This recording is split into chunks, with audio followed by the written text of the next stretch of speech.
Hello दोस्तों, welcome to our channel Prime Classes. दोस्तों, आज हम देखेंगे यूपीएससी मेंस 2023 के पेपर की सीरीज का चौथा वीडियो।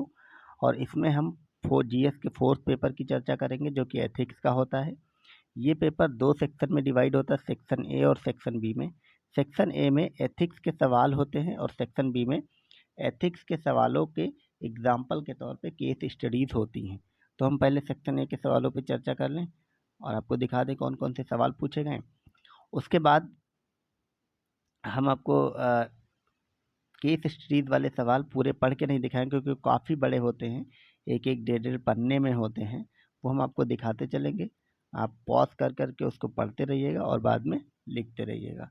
ठीक है, तो चलिए सेक्शन ए के पहले क्वेश्चन देख लेते हैं एथिक्स के। क्वेश्चन 1 का ए में जो सवाल आया है वो है कि भारत में कारपोरेट शासन के संदर्भ में नैतिक ईमानदारी और पेशेवर दक्षता से आप क्या समझते हैं? उपयुक्त उदाहरण देकर स्पष्ट करें। ठीक है, कारपोरेट शासन का सवाल पूछा गया और उसमें नैतिक ईमानदारी और पेशेवर दक्षता के बारे में लिखना है उदाहरण के साथ।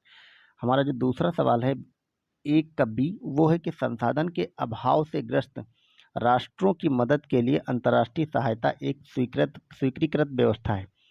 समसामयिक अंतर्राष्ट्रीय सहायता में नैतिकता पर टिप्पणी कीजिए, अपने उत्तर को उचित उदाहरणों द्वारा पुष्ट करिए। ये वही है जो अभावग्रस्त देश हैं, गरीब देश हैं, अफ्रीका वगैरह के, वहाँ पे जो अंतर्राष्ट्रीय मदद दी जाती है वो स्वीकृत है अंतर्राष्ट्रीय रूप से, लेकिन उसमें नैतिकता कितनी है? क्या आप सिर्फ अपना अंतर्राष्ट्रीय कद बढ़ाने के लिए लोगों की मदद कर रहे हैं, या आप सच में जेन्युइन नैतिक होकर के मदद कर रहे हैं?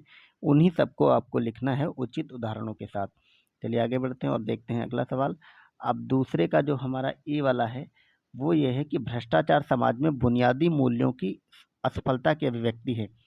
आपके विचार में समाज में बुनियादी मूल्यों के उत्थान के लिए क्या उपाय अपनाए जा सकते हैं? ठीक है, इसमें कहा गया है कि भ्रष्टाचार समाज में बुनियादी मूल्यों की असफलता की अभिव्यक्ति है।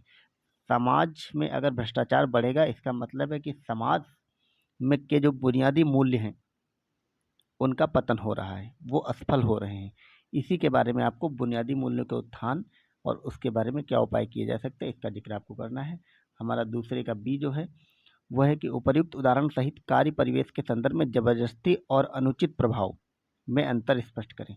किसी कार्य स्थल पर जबरदस्ती और अनुचित प्रभाव में अंतर आपको बताना कि कोई कार्य कब जबरदस्ती होता है और कब वो अनुचित प्रभाव में आकर किया जाता है। ठीक है, अब आगे बढ़ते हैं और देखते हैं हमारा तीसरा सवाल।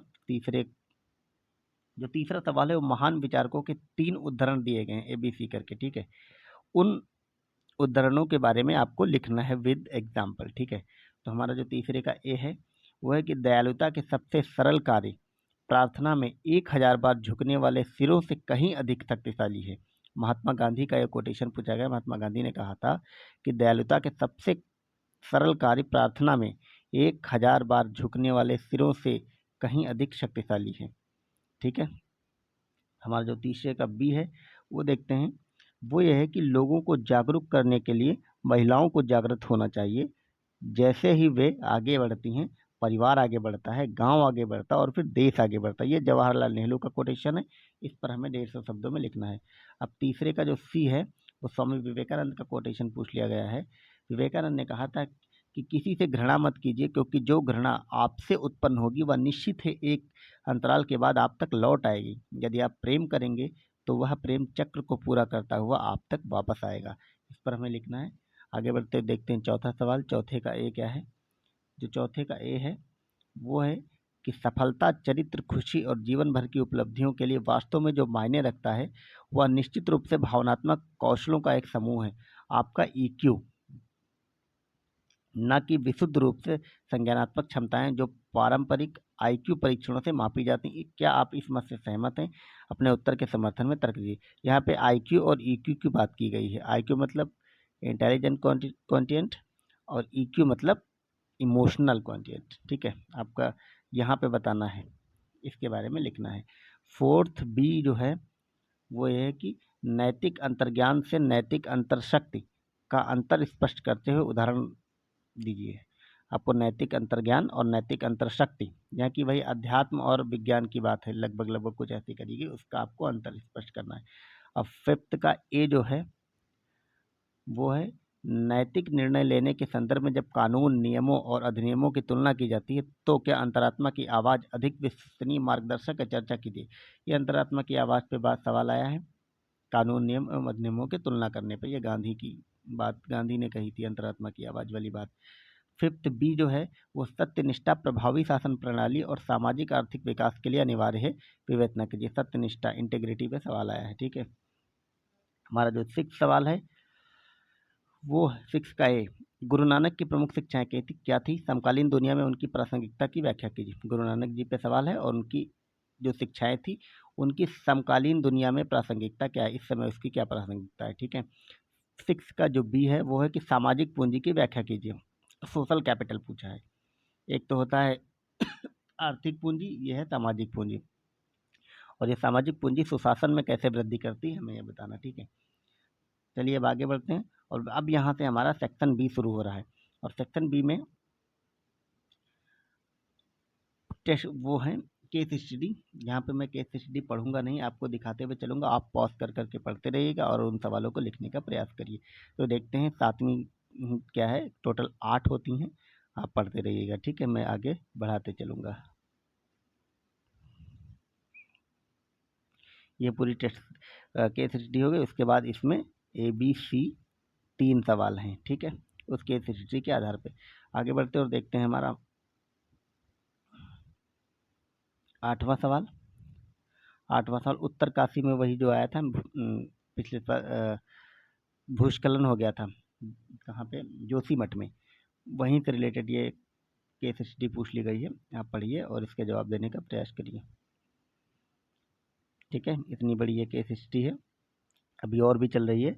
इसमें फिर ए और बी करके 2 सवाल लिखने हैं आपको 250 शब्दों में, ठीक है। अब हम आते हैं 9वें केस स्टडी पे। जो हमारी 9वीं केस स्टडी है वो ये है, इसमें भी 3 सवाल हैं, वो 250 शब्दों में लिखने हैं। अब हम बढ़ाते हैं आगे और देखते हैं 10वां सवाल।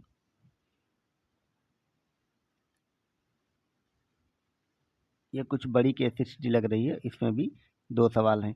अगर लेकिन पिछले वर्ष की तुलना से अगर तुलना की जाए तो हम देख रहे हैं पिछले वर्ष काफ़ी लेंदी पूछी गई थी, 1.5 पन्नों में।